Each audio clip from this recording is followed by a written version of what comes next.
It is August 29th, 2018. This is the Wrestling Inc. podcast. I'm Glenn Rubenstein, joined by Justin LaBar. Going to talk about SmackDown Live from August 28th. Only a couple weeks till Hell in a Cell, man, and they are starting to build it. Felt more heavily on SmackDown than Raw this week. Justin, what did you think of the show last night? Yeah, definitely more emphasis on Hell in a Cell on SmackDown than it was on Raw. A little tiny note, but I like the new Hell in a Cell graphics they're doing. Hell in a Cell obviously is an annual event now, and they've done I don't know how many Hell in a Cell matches since its inception in '97.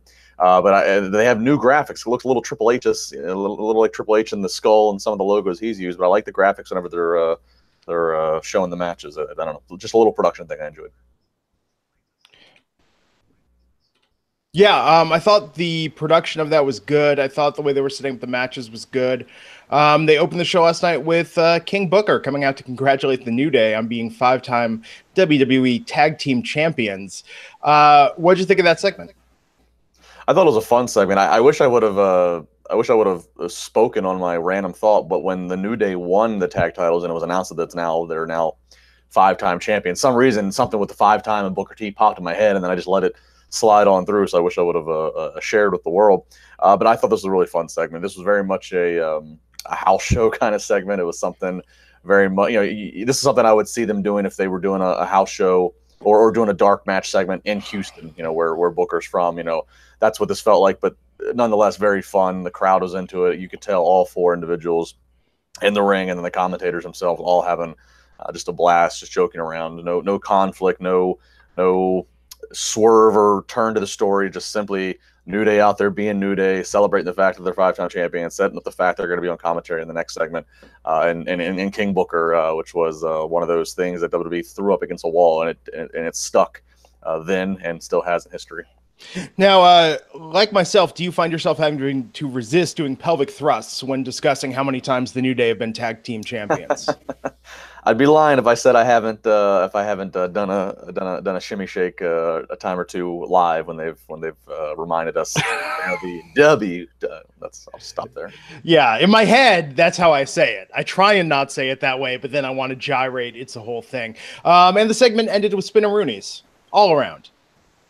Well, 3 spinneroonies, and then I don't know what we call what Big E did, but yeah, I mean, yeah, it was a lot of fun, and yeah, that's going to be one of those segments that Booker's already a Hall of Famer. That's going to be one of those clips that when the New Day, because the New Day when the New Day goes in the Hall of Fame as a group, however many years down the road that is, that's going to be one of those clips that's going to be in the highlight package. Absolutely. So New Day went to commentary for the number one contenders tournament for the tag team champions to crown the new number one contenders. And that was the Bar versus the Colognes, who we haven't seen on TV in forever, Primo and Epico, and Luke Gallows and Carl Anderson. What did you think of this three-way tag match? I like three-way tag matches. I like the dynamic it brings. It gives you so many more different avenues you can build off of the traditional tag wrestling of the cutting the ring in half and build into a hot tag. But then when you have a third team in there, when it's weighted to where you're going to have okay, it's 2 heels versus a babyface team or whatever the combination is. I always think that's fun to watch.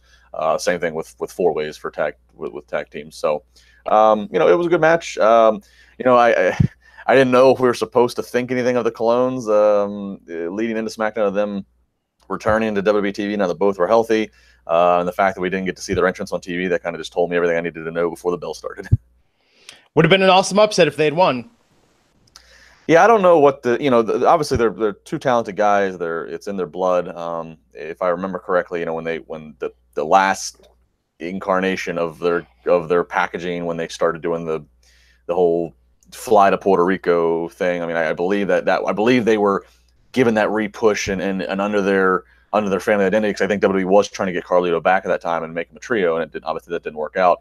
So I think from that point on, whether it's been failed gimmicks of being matadors, or whether it's them being the Colognes, but that one of them gets injured, it's just that nothing's really caught any steam with them. I mean, I guess good by WWE for giving them another shot. Certainly, the tag divisions on both shows could use some boost.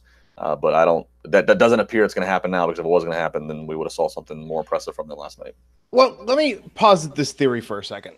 So if you're not someone that's like a big cast that's, maybe doing things that are controversial backstage, and you're not someone like Neville who was frustrated with how the WWE is using you, given all the money they have right now and given the state of the industry and talent, because of their family lineage, because they've, been seen as good workers, solid guys backstage, I mean, is that a tangible position to be in now if you're not going for that brass ring, that you're just backstage and catering, you do the match when they need you, and you're just sitting out of contract and in no danger of being fired because, again, they like you and you're not causing any trouble? Well, I don't know if you're never in any danger to be fired. I mean, even as WWE has stock and everything has grown and companies has grown in the last 8 years, they still have their it's like clockwork. They still have their 1 or 2 times a year where they release a flux of talent, because they're acquiring more talent now than ever with the Performance Center and NXT and taking the best from the indies. So they have to keep their talent budget a certain, they have to keep their talent expenses within a certain range. So you're never really in danger of not being fired. So it's not like the Colognes, I know they have a free pass. But to your point, yeah, if you know that if you're not getting in any trouble, and if you know that, okay, there's not, like in the Cologne situation, they haven't done anything spectacular on WWE television. They're hardly featured, so it's not like they're going to have some big indie payday waiting for them. So yeah, I mean, you collect the check you get. You're used on house shows, so that's how you keep from the ring rust being from ring rust, if that's such a thing. But you're never not thinking a little bit about, when the next round of cuts come, do they see value in me? Am I valuable to them? Well, who's been cut lately that hasn't been controversial? I think Darren Young is the one that comes to mind for me. The only release that wasn't prompted by something. Darren Young. I mean, they released Summer Rae. I just think that was a case of she just didn't. There was nothing in any category that she surged at. She wasn't a tremendous in-ring performer. I mean, she was pretty, but all of the girls are pretty. I mean, so I'm trying to remember who else was in that batch.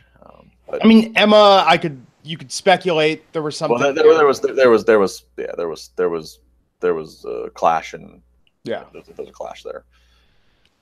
Yeah, WWE's always, and that's always going to be the case. Now, again, and then the reason why, and I'm not faulting fans. I'm one of them too. The reason why we have crops of guys where it's like, wow, man, why do they keep them around if they're not going to use them? Like the Ascension or the Colognes. It's because they need them. Again, there's two tours going on all the time of Raw and SmackDown, and then you have the NXT tours. I mean, so WWE never wants to run into a case where they ran out of talent, especially then if somebody gets injured and everybody has to bump up the depth chart, so to speak. So I mean, there's always going to be guys that aren't going to be featured much on TV that are going to have a spot for house shows. That doesn't mean that they should feel any safer about not potentially being on the cutting board when expenses have to come. But yeah, no, I think one of the Colognes I saw on a house show tagging with Mike Kanellis. So there you go. That was about 6 months ago. But aside from that, at house shows, I'm not seeing a lot of talent that you don't see on TV regularly. I think because they do have such deep rosters now. No, it's interesting. I mean, just seeing sort of the dynamic, and I'd be curious to know more what's going on backstage there. But the Bar did end up winning this match. I think a lot of us saw that coming. But man, poor Gallows and Anderson at this point. Yeah, I don't know what to make. I mean, they're them especially, again, and all the guys. If you're not nobody in WWE is there, they're all talented. Nobody's in WWE because they're slack. It's just a matter of whether or not they've pushed through and they've been able to stand out. Gallows and Anderson, they have such booming personalities. Not to say that they're always going to be top notch A grade comedy, but they have such booming personalities. They have good looks. Particularly Gallows, just the size. They look like brothers. They're not, but they look like brothers. So there's just so much you can do with them. I don't know. I mean, it certainly looks now that we can put it all in perspective. I mean, granted, they're still there. They haven't left, but you can certainly now they've been around back with WWE now for a couple of years.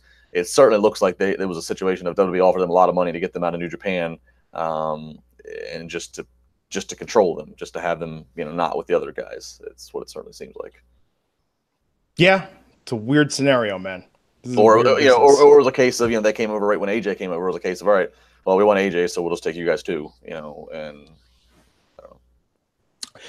So next week there's going to be another tag team triple threat, and it's going to have the Usos versus Sanity versus Rusev Day. Aiden English and Rusev tagging together.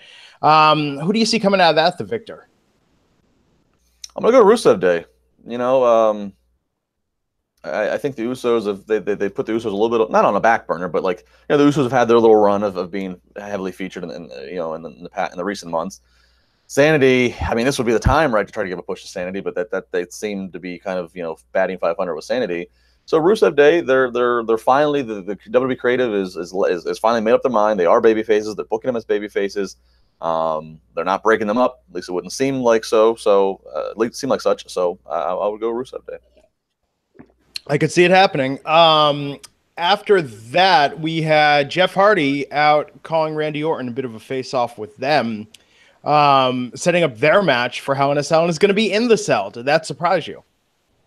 A little bit, but I think you and I talked about last week when we were speculating of how many matches they put in the cell, and you want to put matches in the cell, obviously, that have the emotion is at higher levels than others. We talked about the mixed tag with Miz and Bryan. You could make a case for it, and that would have been pretty historic. But I'm fine with this. They're trying. Even though this feud kind of came out of nowhere, as we've talked about, and what the motives and reasons were, it's been very vicious at times, from the pulling of the ear, which I know strikes a chord with you, and some of those segments, and then of course, you think about the sadistic and methodical Viper and Randy Orton inside of a Hell in a Cell, and then you think about Jeff Hardy of what the hell he could do in a cell. It's an attraction for sure. Do you think Nakamura interferes with that match? I don't know. You got to watch especially on a night when you're gonna have multiple Hell in a Cell matches. You have to protect the cell. You have to protect the gimmick of how many how many outside forces can get in, because then all of a sudden it makes the cell. So I don't know if I see Nakamura in that one. I mean, unless he's hiding under the ring and rips through the canvas, but that doesn't seem really Nakamura style. So see, everyone's saying they're worried about Jeff getting injured in that match. He's a high flyer. We've seen recently, like with that bump he took on the apron at SummerSlam. I mean, he's willing to go there still, even though he probably shouldn't. I wonder if Nakamura is the swerve for how that match doesn't happen, or doesn't happen on the physical level some people might be expecting. No, I mean, I don't think that. I don't think that's going to be the case. I think we're going to get Randy Orton versus Jeff Hardy, and look, maybe this is Jeff. I mean, Jeff's the maybe this is it. Jeff, no, not it. But what I was gonna say, I mean, Jeff's a unique guy, and maybe he said recently that he's pulling back on doing the Swanton at house shows. I mean, it might be Jeff Hardy logic that if he goes 3 weeks without doing it, if he can bypass doing it on 3 live events a week, that then justifies him pulling it out in a really big way on TV once a month or something. I don't know but I could see some kind of math in his head of preserving his body, but still, as long as Jeff Hardy is willingly wrestling and lacing up his boots, he's going to give it his all on the brightest of lights, and this is a bright light Hell in a Cell match against Randy frickin' Orton, so he's not going to hold back. Well, speaking of giving it your all, let's talk about the sponsor of this episode, which is Dollar Shave Club. No matter what you do in the bathroom to get ready, Dollar Shave Club has everything you need to look, feel, and smell your best. Don't be that guy that just says, I shower and I use, the same soap for my hair or my body and sometimes for shaving. Special things for special tasks. That's going to make you at your absolute peak performance when you are grooming, when you're getting ready every day. And Dollar Shave Club has everything you need to look, feel, and smell your best. They have amazing shower stuff, hairstyling products, toothbrushes, toothpaste, and of course, razors and shave supplies. I think I've tried just about everything they have now, and I got to tell you, I love it. Especially my favorite lately is the Citrus Hawaiian Ginger Face Cleanser. I like that it's got this smell that just wakes you up. Something about that citrus and ginger, just when you just feel it on your face, you can almost feel that sort of tingling sensation that in the morning is so good, better than a cup of coffee to really get you going. It's something with, again, just having that potency of smell. I really dig it. I find that not only does it do a great job of scrubbing my face, but yeah, it just makes me feel awake, which in the morning is the most valuable thing that anything can be offered to me when I'm getting up. And I loved how it leaves my skin feeling after. Same thing with their Sage Black Pepper Hair and Scalp Shampoo also. Justin, so I'm assuming you don't, wash much hair-wise. But when you do you find that, sometimes you get sick of the fact that it feels like our entire lives we're using this stuff that's all floral and rosemary and, not really like a manly scent? Yes, I do, because what's in my shower upstairs is not a lot of manly sense, unfortunately, because I'm not doing the shopping. Yeah, exactly. Exactly. It's the times when you say, it's strong enough for man, but made for a woman. And you go, well, that doesn't mean a man can't use it, right? And then people are like, why do you smell like girls' deodorant? So with Dollar Shave Club, I'm telling you, you're going to get that smell. It's going to work for you. Love everything that they offer. And we were so glad to have them as a sponsor of the Wrestling Inc. podcast. I'm telling you, their pomade is great. I love that it's easy to get the look that I want very quickly, but it's not too heavy. It's not greasy, which is fantastic. And that's how I get ready, but you're not me. You've got your own way to get ready. You might shave your whole body. You might be like Matt Morgan, who, just burns through razors because, God, there's so much of them to shave, but Dollar Shave Club can keep up with his routine. If it can handle the blueprint, it can handle whatever your needs are in the bathroom. No matter what you do to get ready, Dollar Shave Club has everything you need. And right now you can get an amazing deal on any one of their starter sets. I recommend the Daily Essentials starter set because I also love the Amber Lavender Body Cleanser. You can't go wrong with any of them, though. Head over to dollarshaveclub.com/INC to pick your own DSC starter set for just $5. And after your starter set, products ship at a regular price. Make sure you check out their new video as well. That's dollarshaveclub.com/INC, dollarshaveclub.com/INC. And we thank them so much for sponsoring the Wrestling Inc. podcast. Dollar Shave Club. It's an underrated part of being a pro wrestler, especially if you're a guy like a Randy Orton who wears the short tights and full body always shaved. They already have to worry about traveling every day. They already got to get to the gym. They got to make production meetings, and then they got to. It's one of the underrated tasks of being a pro wrestler. And please, somebody, I'm going to do it. I'm going to go to the Dollar Shave Club site and see if, as a gift, I can send something to Killian Dane at the Performance Center. And maybe bribe somebody. Maybe bribe one of the wrestlers that follows me on Twitter. Say, hey, can you just, look out for that and shave Killian Dane for me? Just please, because the shoulder hair is very distracting. It's amazing how many weeks in a row Killian Dane's body hair comes up on this show. It's absolutely It's mesmerizing. I can't take my eyes off of it. Just saying. Like, that, not in a good way, but just in that, like, you just can't stop looking at it. Maybe it's a similar thing like with the Jeff Hardy earlobe thing. It's just things the human body should not do. Anyhow, that's your cue. Go ahead, Beck. Yeah. Naomi versus Billie Kay last night. So Naomi faced the other half of the IIconics. She posted on social media talking about wishing somebody had her back because, of course, the IIconics took advantage and Billie Kay rolled her up for the win. Who do you think is going to end up teaming with Naomi in the storyline that it seems like they're sticking with now?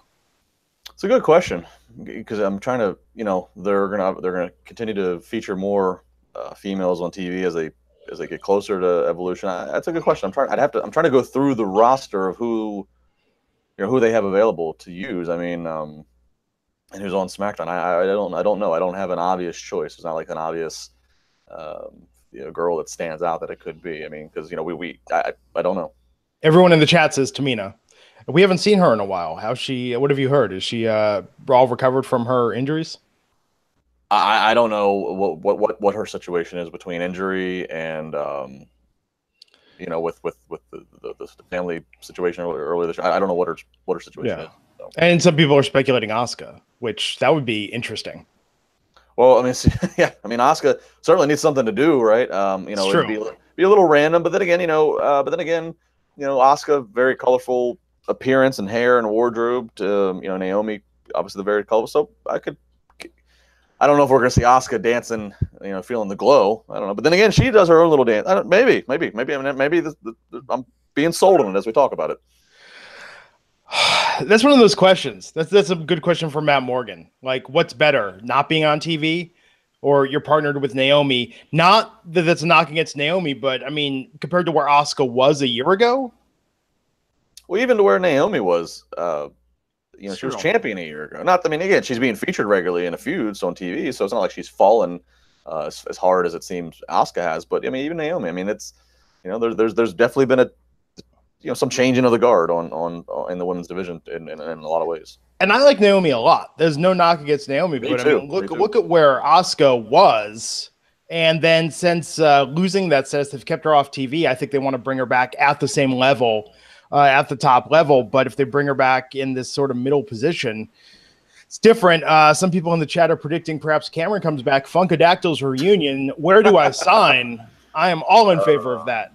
I think you have a better chance of Killian Dane buying the Dollar Shave Club than you have Cameron coming back and being Naomi's partner. Maybe Naomi can get Dave Meltzer versus Naomi versus the IIconics.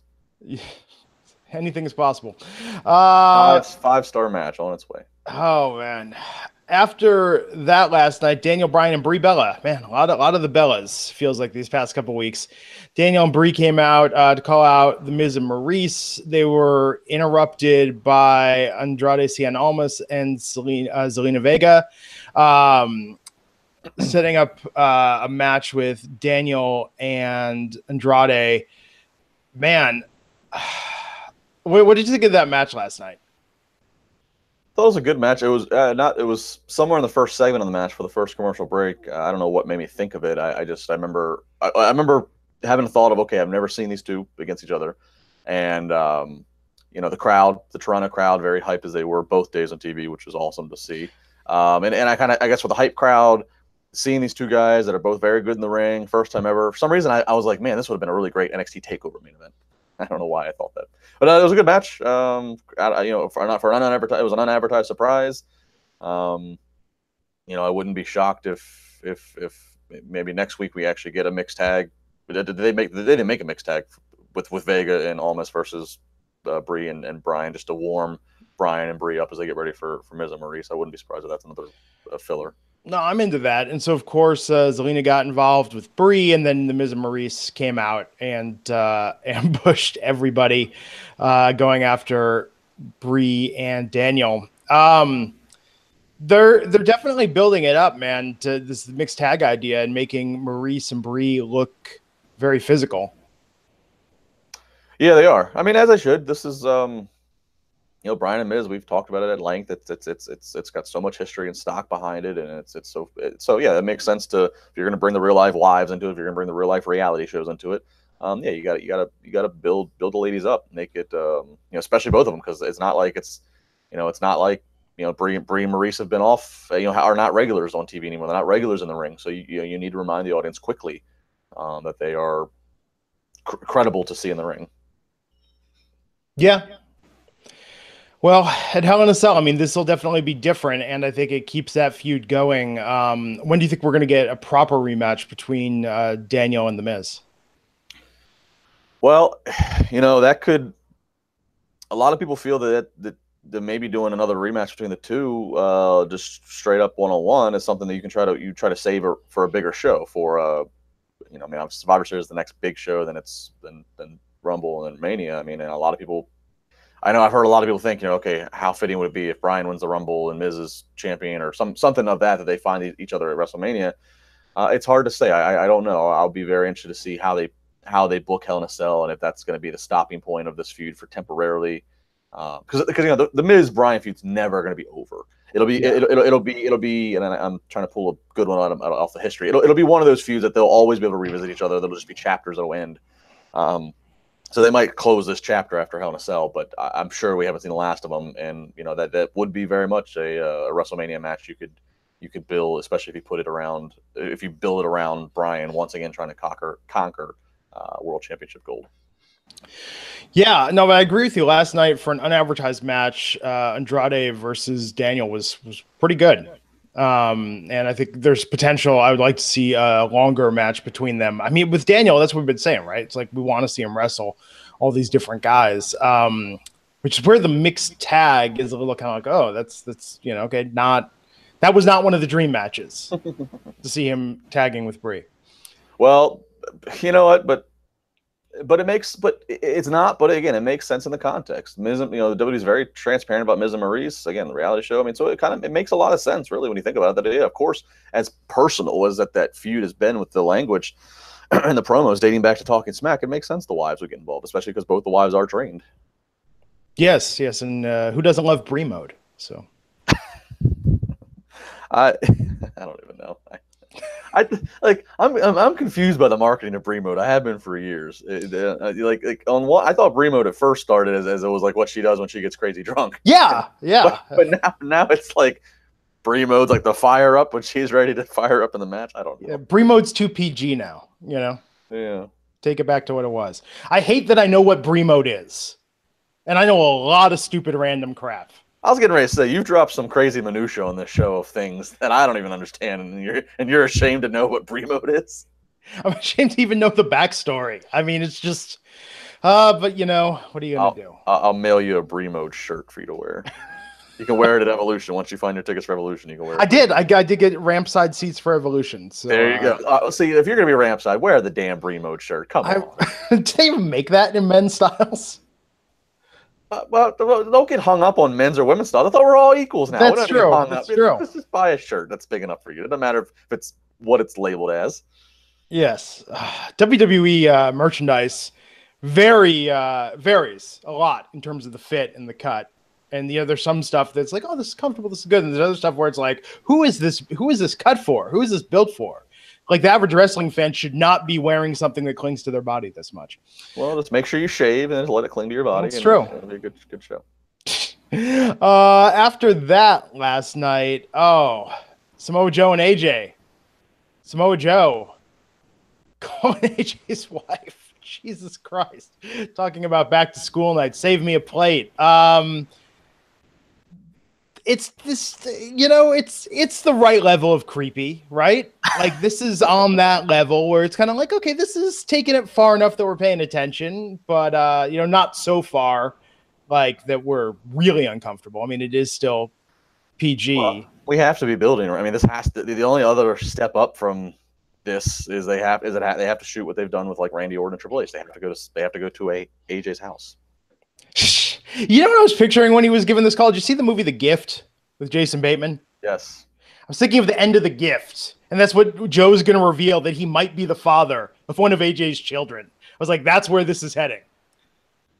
And wasn't in The Gift, wasn't the person like scared of bears or what, teddy bear or something? Weren't they scared of something that they got as like a present? Yeah, there was some freaky present, but at the end he revealed that he broke in and he may have impregnated Jason Bateman's wife. Spoilers for for anyone that hasn't seen The Gift. But I was like, this is where that's veering into like almost super creepy territory. That all of AJ's kids, who he has their birth dates tattooed on the side, it's actually a big wasted tattoo. They're all Samoa Joes. Well, or they might be, Hey,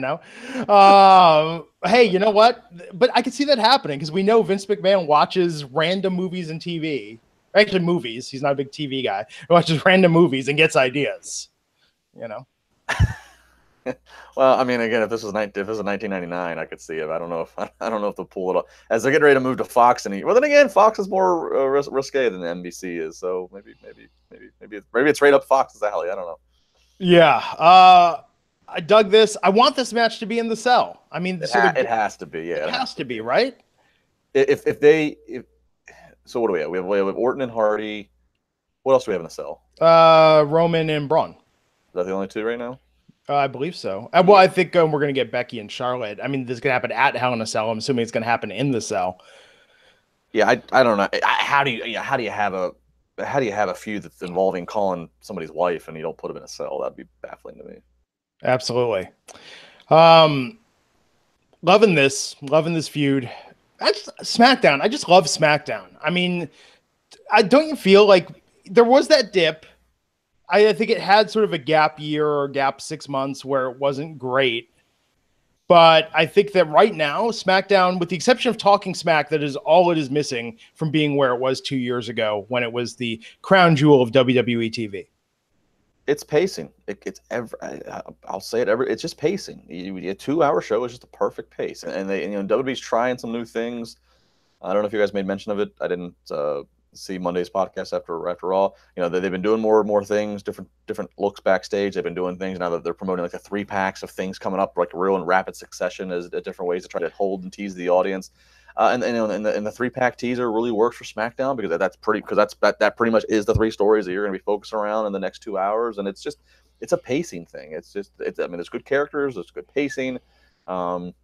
There's not an over redundancy of flashbacks because it's not a 3 hour show, 3 hours and 10 minutes show. I mean, it's just pacing. I can't. I mean, it's not. I mean, SmackDown I think is overall with continuity and little things is for the most part across the board written better than Raw. But if you took Raw's stories, if you swapped the stories, if you took the main stories on Raw and put them on SmackDown inside the 2 hours, Raw would seem better. It's just 2 hours just pacing is what it needs. Also, the recaps, the flashbacks, SmackDown, it's rare they do the earlier in the show. You know, back in the first hour, we saw this. They rarely do that on SmackDown. They do that a lot in Raw. I feel like Raw has more, obviously, with 3 hours, more commercials, but more promos. I mean, the pacing is a lot. More start and stop. And then the other thing about the pacing of Raw is Raw, it's getting ready to ramp back up as Monday Night Football and stuff like that comes around. You find Raw ends up playing this game of they try to time, they send people to the ring at precise times because they're trying to catch when halftime comes and all that. They do all these things, and I'm not saying it's wrong things to do. There's a lot of people that get paid a lot more money than I do to study these things in television of what to do, but how to produce and format. But I find that Raw ends up playing this big game with what they're competing against, whereas SmackDown just kind of does SmackDown's thing, and it just comes out nice. And I think about it now, I've been to Monday Night Raw Live and I've been to SmackDown Live, and Raw Live is a lot of that start and stop in the arena because during all those promos, you're just sitting there in the dark watching the Tron most of the time. Now, they have done some experiments with doing dark matches in the middle of the show, although we haven't heard about that lately, but there were some earlier this year. But SmackDown, yeah, it's just like go, go, go. I think the crowd is hotter as well for that reason. It is, and because for whatever, I don't know. Again, I don't know the details of this, but they obviously, every viewer can see if they're paying attention.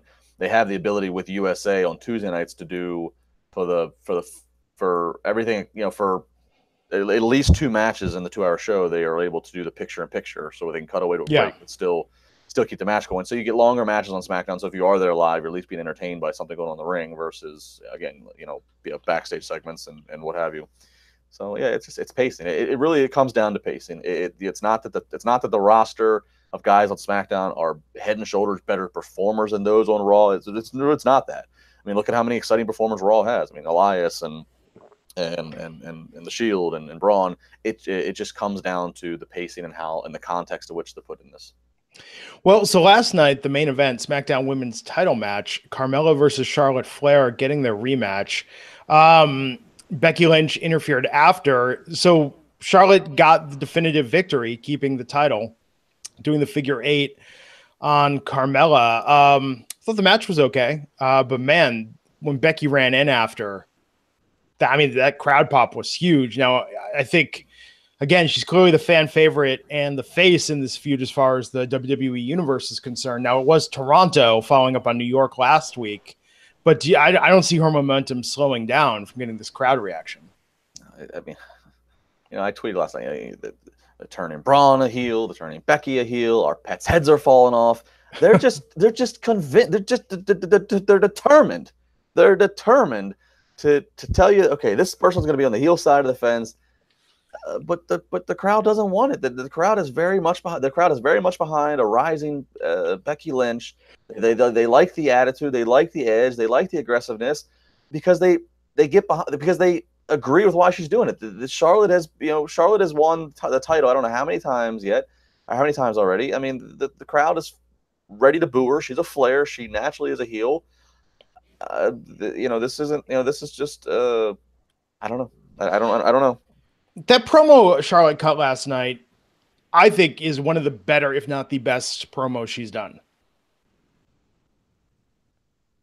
Yeah, I'll be honest. I'm trying to see if I can remember what, but I mean, it didn't stand out to me, but I might not have been paying attention closely to it, so I don't want to. Yeah, I'm not saying it was the definitive sort of like, this is my motivation, but it was her talking to Becky, talking about her former best friend.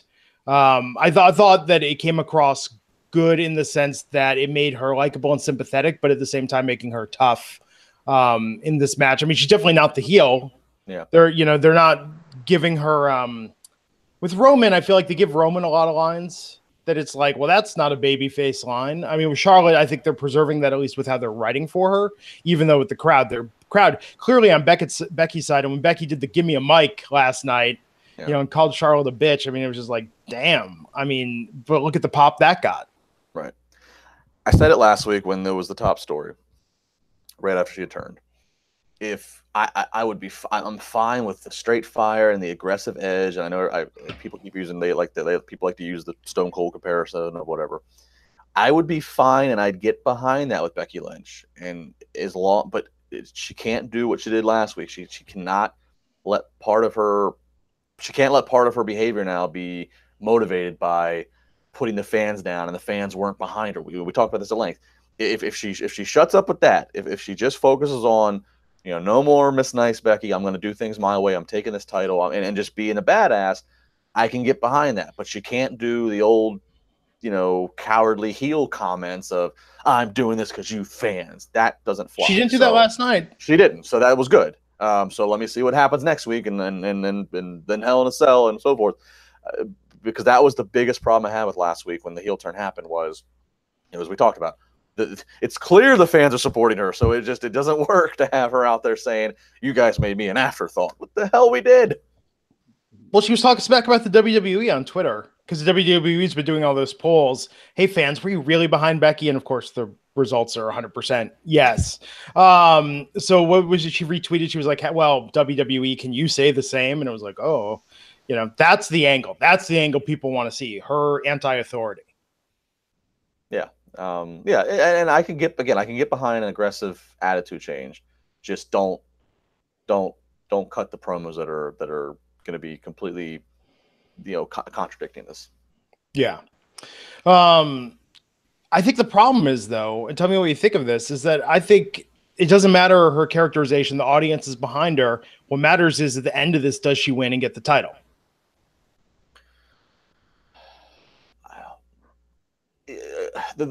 I'd hope so, but I guess the reason I hesitate and I stutter is because to me it's like, wouldn't they have just done that at SummerSlam? But I guess if they felt that they wanted this to be the one, if they wanted this to be the one-on-one thing that leads SmackDown, I guess then you have to have Becky chase. But it seems weird that you have then her turn heel and heel chases. It just seems a little bit backwards logic to me. But I mean, I'm open to see it happen. I hope she wins the title at the end of whenever this thing culminates. I'm hoping she wins the title. I'd even be fine at this point if she stays away from cutting the promos that I just talked about. If I'd be fine with this, like, big bringing out the most, like, this feud bringing out the ultimate aggression in both ladies, and it gets to the point to whenever Becky finally does win the title, however long drawn out this is, I'd be fine if there's even like that, just that slight little, it doesn't even have to be a handshake, but even that slight nod of respect of, okay, they brought the best and worst out of each other, and then then both just move on. If it is, I'd even be fine with something like that. I just don't want to see this be Becky's now the dastardly heel, is going to do all kinds of cheating and shortcuts, and she's going to come up short, not get the title, and then what? I think there has to be that pot of gold at the end of the rainbow. I think that was the problem with Sami Zayn's turn, is that there was no payoff for Sami in his new relentless attitude. I think, and hear me out on this. It's because I think if you get them to that payoff where they're made, where they're legitimized, where they get that reward to be at the top level, after that, you could put them to something and they still have that legitimacy. They carry that status with them, even if they've lost the title. With Sami, when splitting him and KO up, they put him in the thing with Bobby. Like, it really, Sami couldn't operate at that level, I think, because he hadn't gotten to that. Even if KO and Sami had become the tag team champs, or the co-champion thing they were talking about doing, I think that would have given him a little more status that would have stayed with him going beyond the initial heel turn. Well, let's be clear. I understand everything you're saying, but let's be clear here. Yeah. Sami Zayn is not the same priority to WWE that Becky Lynch is, and Sami Zayn can't cut a promo and be as much of a character as Becky Lynch can be. Remember, Sami Zayn, for as nice of a guy as he is in real life, and for as good of a bell-to-bell worker as he is, and I guess they call him, like, the old phrase is a reliable hand. He spent his career prior to WWE under a mask being called generic because he doesn't have that explosive, granted he got to let loose a little bit more by being like just this crazy, dick, who was dancing and laughing when he did the heel turn and got back with KO. But he doesn't, he's not going to talk anybody into the building. Becky Lynch can talk somebody into the building. So, on that comparison, just to kind of fire back at you to have a little bit of a debate here, Sami Zayn is not Becky Lynch, nor is the other people that they have a greater priority, that WWE has a greher priority with. Well, how much of a priority do you think Becky really is? Because I would argue that prior really after her championship run last time, I think her career and Sami Zayn's were pretty similar in terms of priority level. I agree that they both were on the same mediocre level in terms of committed booking to them and effort. But I think that even in that time, if you were to ask the WWE decision makers, okay, who do you have bigger plans for in the long run? I think they would say Becky, and we're seeing that now with the winning streak that she got through the summer here on SmackDown, and the fact that I know this we joke about this, but that she did do a WWE movie that you get chosen to do that stuff if they know that they're going to have you around for a length of time. Back we talked about the clones earlier, and you sit in catering and worry if you're going to be let go. If you're being used in a WWE DVD, you're not going anywhere because they're not going to put you in a DVD if they know that they're going to potentially let you go in the next 6 months as they have to market it. Becky did that. She came back. She gets a winning streak. She can cut a promo. It's all about women's revolution and exposing that division right now. So she fits right into that. So I think she's definitely always been more of a priority. I think Sami Zayn is one of those people. He is perfect in NXT. He fits perfectly in NXT for what is needed and what is asked and what the NXT audience wants. You take him to Monday Night Raw or Tuesday Night SmackDown. He's not going to talk anybody in the building. He's going to always forever be Kevin Owens' best friend or former best friend, depending on if they're feuding or not.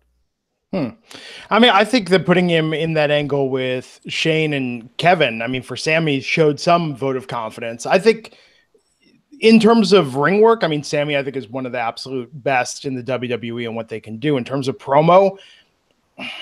Right. But his promos were really good. On the main roster, they never really gave him a story until he was a heel that allowed him to showcase that fire he has.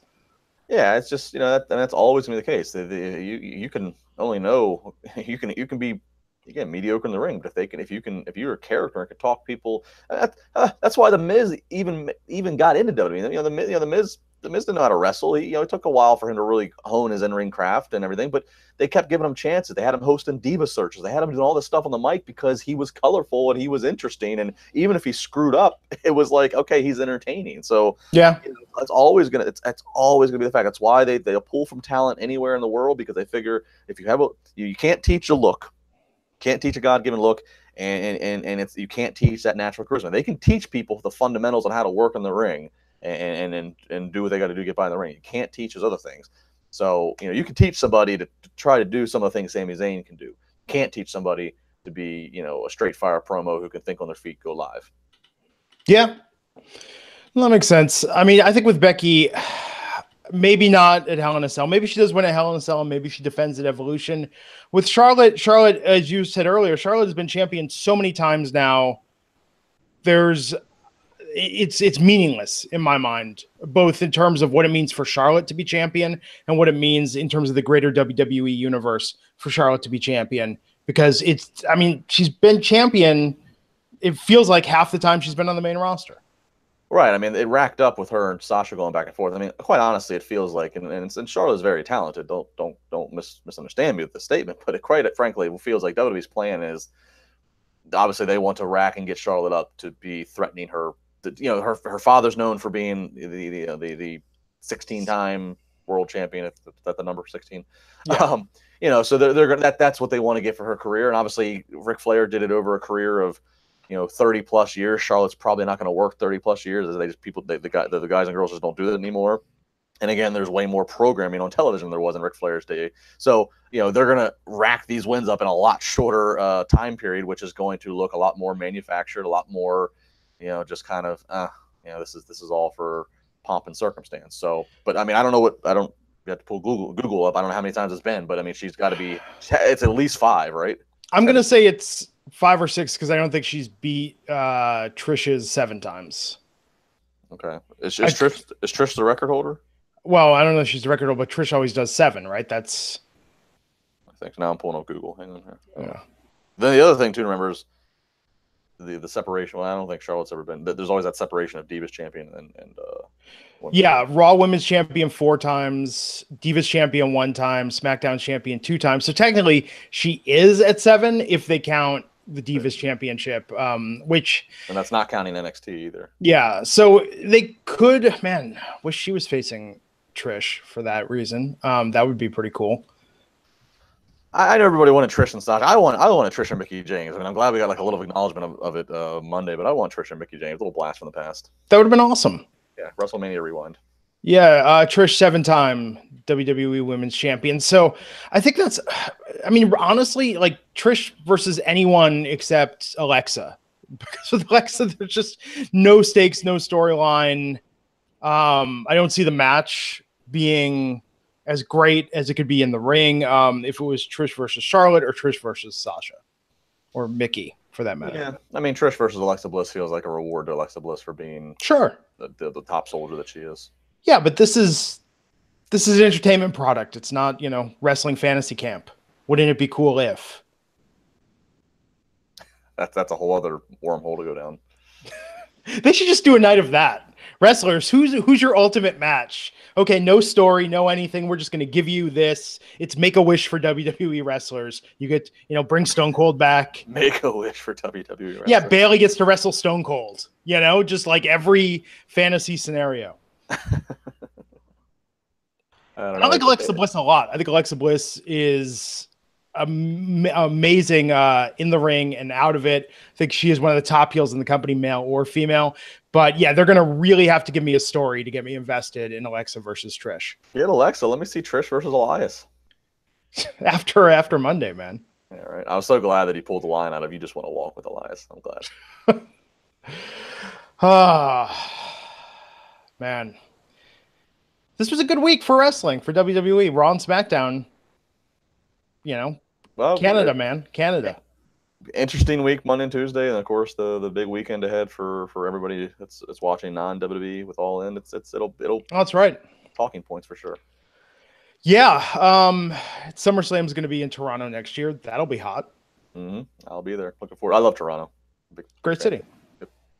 Yeah, and All In is happening this Saturday with StarCast and all of that. Do you think we get a surprise appearance from Neville at All In? I do. Okay, well there you have it. But no CM Punk? I don't think so. I